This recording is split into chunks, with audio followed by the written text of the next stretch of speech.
10 seconds, 5 seconds. Ready? Start. I am thankful to you for having given me this opportunity long last to say a few words on the budget. Already much has been said, and I think the finance minister has come in for his share of congratulations as well as criticisms. So there is not very much to say, but I should like to say a few words. The increased development expenditure and the absence of any new taxation has earned for the budget a good response even from the businessman.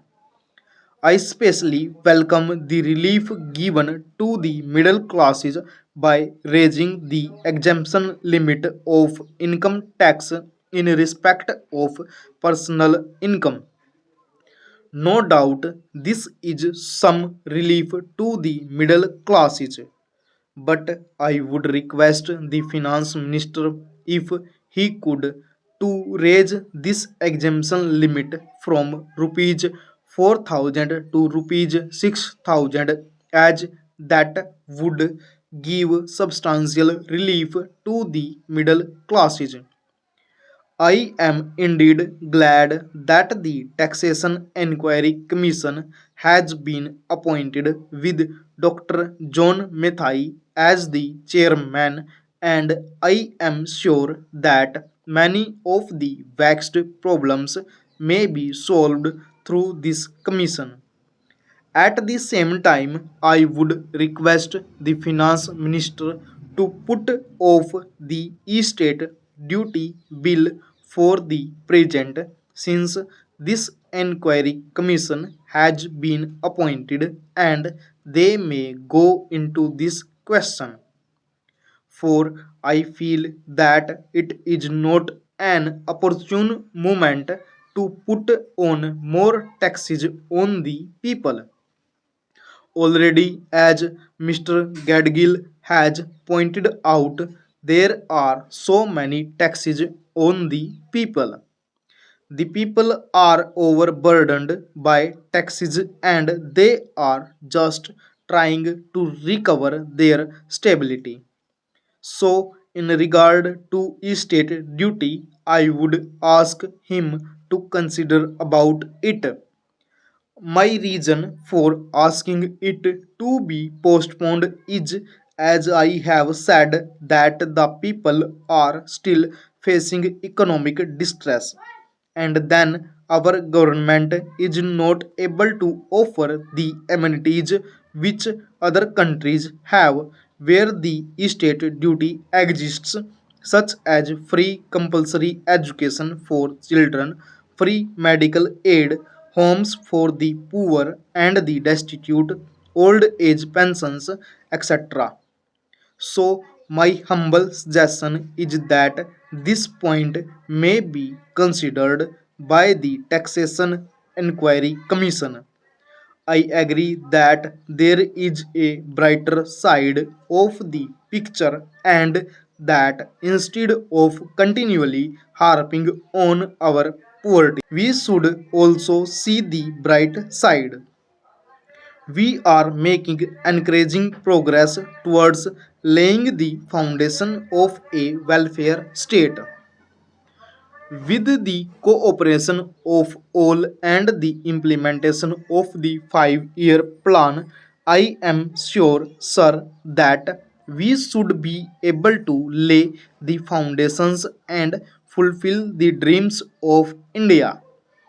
It is indeed encouraging to know from the finance minister that there is a tendency of lowering food prices all over the world, and in that case, the prices in our country too would be lowered. Regarding defense for obvious security reasons, I do not agree with my friends who say that the expenditure should be curtailed.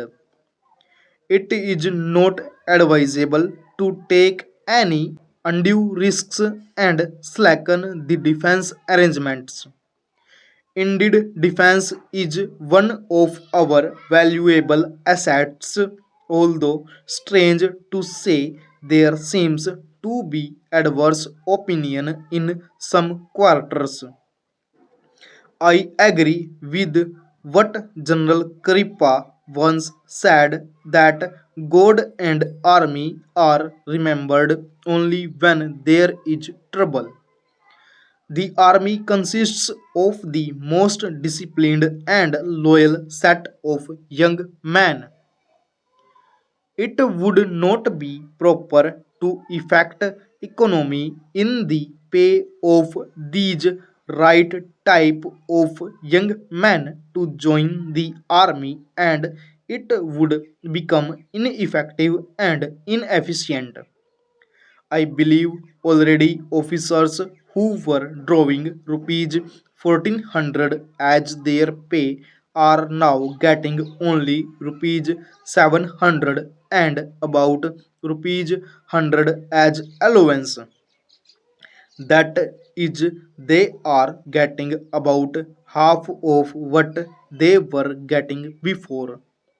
It is very hard for those officers on field duty to establish separate establishments for their families and for their children, and I would specially appeal to the finance minister to see that the family allowances may be restored to those officers who are on the field duty.